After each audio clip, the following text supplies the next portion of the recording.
It's hard to believe Castaway is 20 years old. It hit theaters December 22, 2000. For those that aren't super familiar with the film, it's about a guy named Chuck Noland, played by Tom Hanks, who works for FedEx. When the plane he's on suddenly goes down in the middle of the ocean, Noland finds himself stranded on a deserted tropical island for several years with no one to keep him company but a volleyball that he anthropomorphizes and names Wilson. The film moves at a snail's pace throughout its 144-minute runtime, but Hank's greasy long beard and impressive survival skills generated a lot of buzz that elevated the film to modern classic status. Some refer to it as the quintessential existential blockbuster of our generation. William Broyles Jr., the screenwriter who previously brought us Apollo 13, took 6 years to hash out the story with Hanks and Robert Zemeckis, the film's director. Tom took his role extremely seriously. Filming was halted for an entire year so he could lose 50 pounds. Talk about getting into character, right?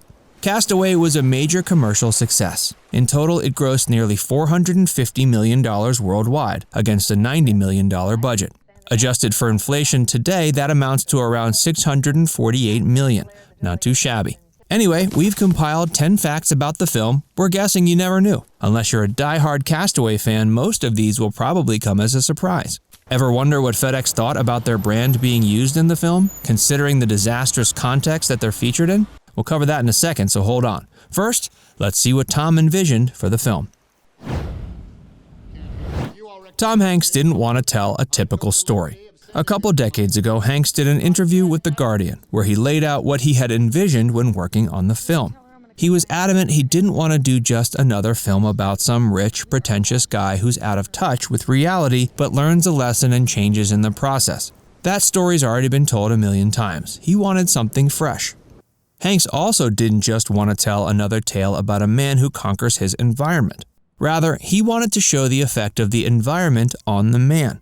The two main themes of the film are of physical and spiritual survival. He wanted to show the audience the struggles of a man who is pitted against the elements without any external foes.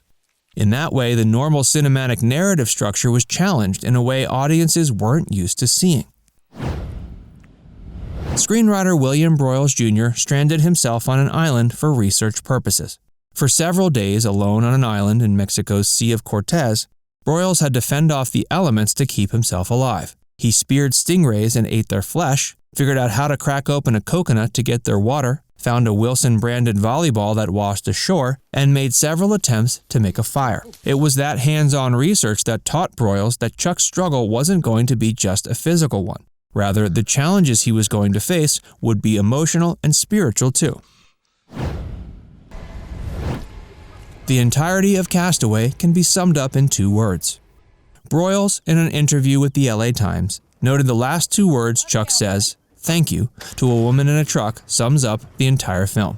They represent the acceptance we all have to come to in our lives. There are some things that happen to us that have no sound, logical rationale. But in the end, regardless of what we have to go through, it's important to find a sense of gratitude. The film ends on an uncertain note. Noland is left with 2 choices while he stands at a crossroads in rural Texas. Should he follow the woman and go down the one road, or go down a different path towards a new city complete with new opportunities?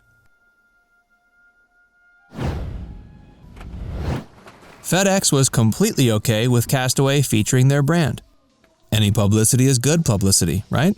When Castaway was being filmed in the late 90s, at that time FedEx hadn't had any comparable accidents to the one featured in the film.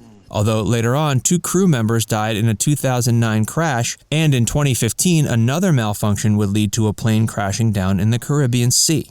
FedEx wasn't exactly thrilled at the prospect of alerting the public that accidents like the one featured in the film could actually happen. As such, they did their best to provide as much assistance as possible during the film's production to ensure their brand was painted in a positive light.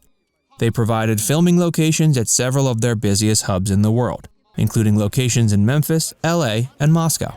Gail Christensen, who served as FedEx's Director of Global Brand Management in 2000, told the Chicago Tribune they realized the film wasn't simply giving FedEx some free publicity, but in fact, the company itself was a character within the film. It went well beyond just being product placement.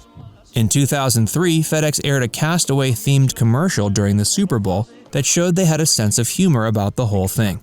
In the ad, a Tom Hanks lookalike finally delivers a package to a customer after spending years on a similarly deserted island. When he asks what's in it, the customer replies by saying, "Nothing really, just a satellite phone, GPS locator, fishing pole, water filter, and some seeds. Just silly stuff." Hey, if you're enjoying this video, do us a favor and give it a like, and subscribe to our channel while you're at it. And don't go anywhere. Keep watching to find out what TV show was inspired by Castaway.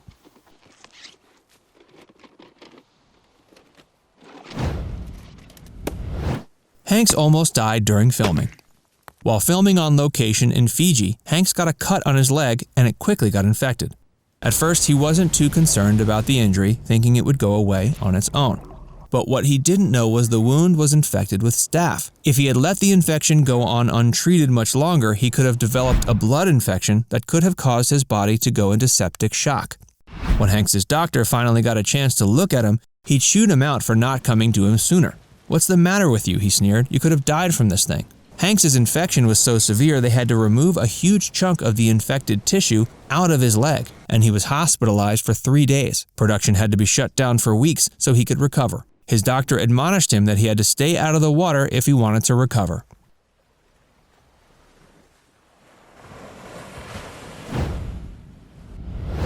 Tom Hanks went over several alternate endings for his character.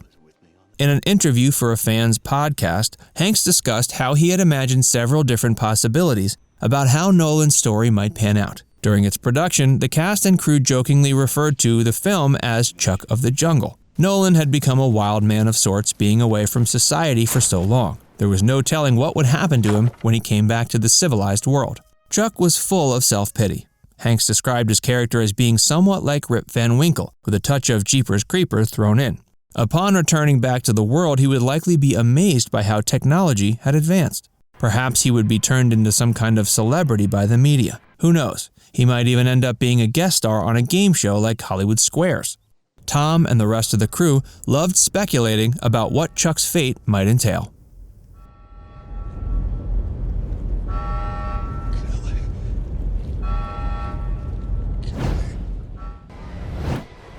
According to Hanks, the plane crash was the best thing to ever happen to Chuck. In that same interview, Hanks talked about how Nolan's trials and tribulations actually benefited him.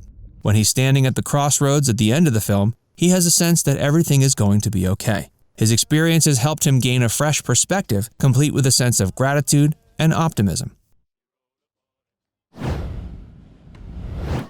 Survivor got there first. The reality game show premiered on May 31st, 2000, some 7 months before Castaway hit theaters. There's no denying the show touched upon similar themes as the film. A group of people are dropped off at an exotic location and must compete against each other while leaning on their survival skills to clinch victory. The show was a hit, and Hanks admitted to Entertainment Weekly he was initially a bit spooked when he learned about the show and its like-minded themes. But he knew the film had more substance than a trivial game show ever could. Castaway inspired Lost.